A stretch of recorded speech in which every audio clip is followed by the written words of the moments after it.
kesan-kesan penularan COVID-19 di negara Malaysia.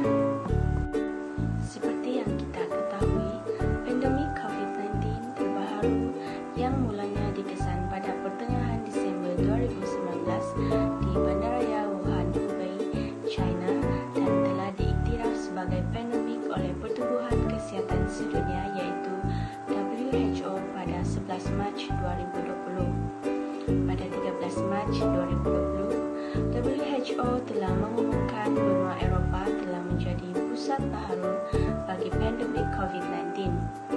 Sehingga kini, 14 Julai, lebih daripada 10 juta kes COVID-19 telah dilaporkan dalam sekurang-kurangnya 180 negara. Di Malaysia juga, pandemik COVID-19 telah disahkan merebak pada 25 Januari 2020. Sehingga kini, 14 Julai 2020, terdapat 8.725 kes yang disahkan dengan sebanyak 8.520 kes yang telah pulih dan 83 kes aktif serta 122 kes kematian. Kajian ini dilakukan untuk mengkaji kesan-kesan penularan wabak COVID-19 di seluruh dunia. Objektif yang pertama yaitu bagaimana penularan COVID-19 menjejaskan sektor-sektor utama dan apa kesannya.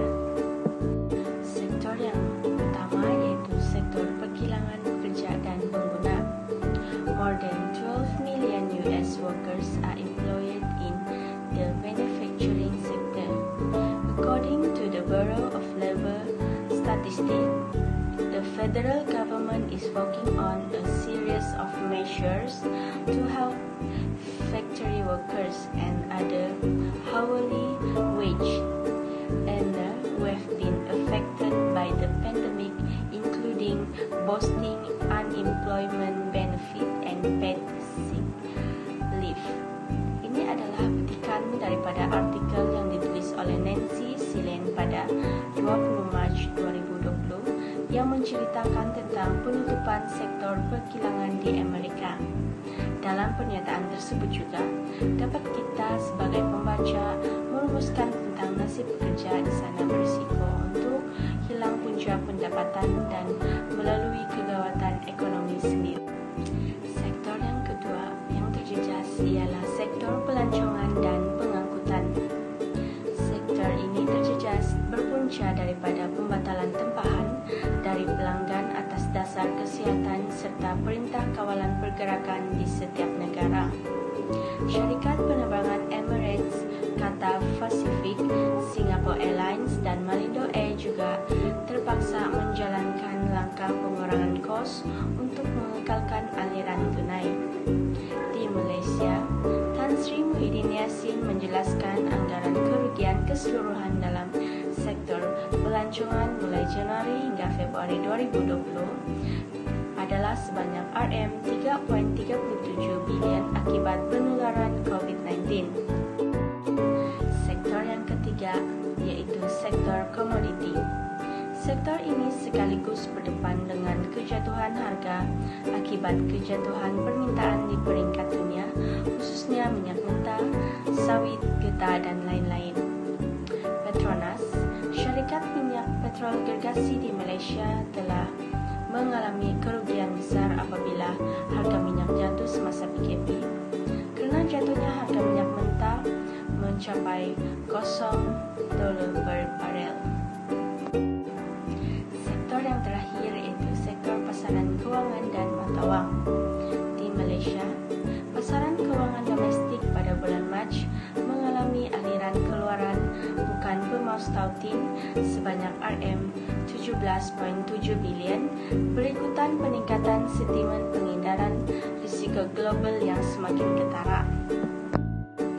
In response, central bank in many countries including the UK slashed interest rates that should, in theory, make borrowing cheaper and encourage spending to boost the economy.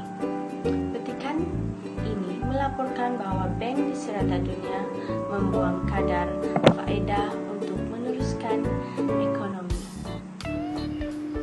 Salam sejahtera.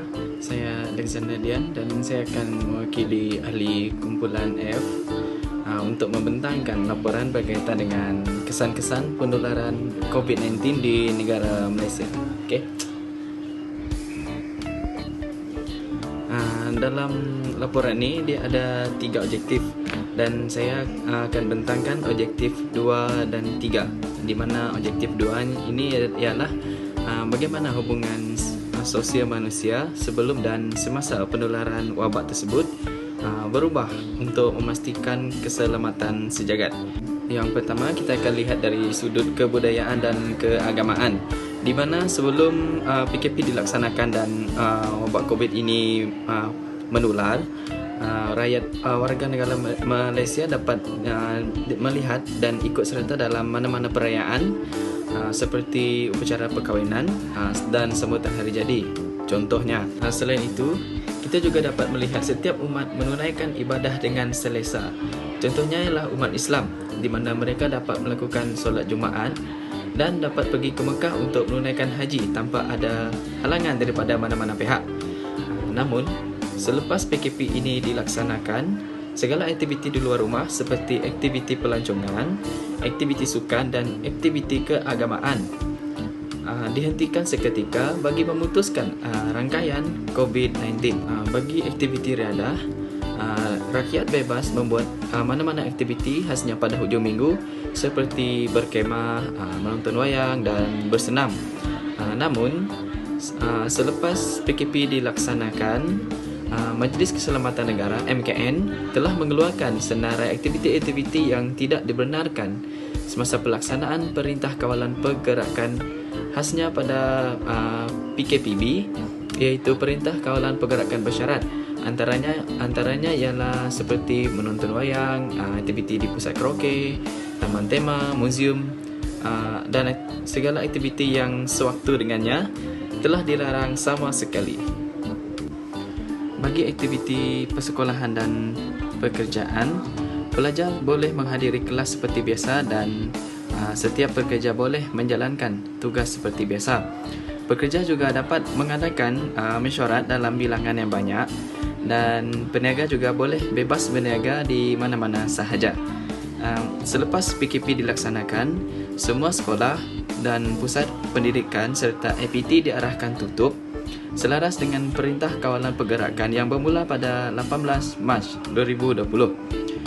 Pekerja juga dinasihati untuk mengikut SOP yang telah ditetapkan, di mana tidak berjabat tangan apabila terdapat majlis rasmi serta menggunakan Google Meet untuk membincangkan sesuatu ataupun digunakan untuk mengadakan mesyuarat dengan ahli-ahlinya. Seterusnya kita lihat kepada objektif ketiga, iaitu bagaimana penularan COVID-19 telah mengubah gaya hidup masyarakat ataupun manusia secara keseluruhan.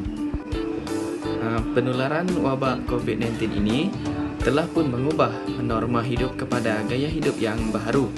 Segala aktiviti harian juga tidak dapat berjalan seperti biasa.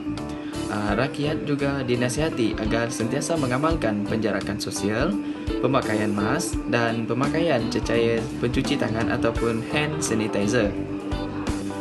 Rakyat juga dinasihati supaya sentiasa mematuhi arahan yang dikeluarkan oleh kerajaan seperti larangan kerap keluar, di mana rakyat dinasihati agar jarang mengunjungi tempat sesak, pasar raya serta pusat membeli belah.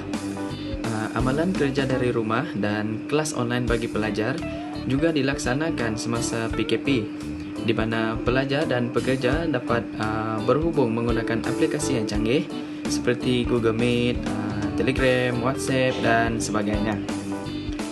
Okey, sekarang kita sampai kepada kesimpulan. Di mana kesimpulan ini kita dapat lihat pandemik COVID-19 ini sekaligus telah memberikan impak yang besar khasnya kepada seluruh dunia. Semasa wabak ini menular juga, terdapat beberapa sektor yang turut terjejas, dikenal pasti dan memberi impak yang buruk terhadap rakyat. Penularan ini juga sekaligus telah mengubah norma hidup manusia di dunia kepada norma kehidupan yang baharu untuk mengelakkan berlakunya penularan wabak virus tersebut. Sekian, itu saja daripada saya mewakili kumpulan kami, iaitu kumpulan F. Stay safe and stay healthy.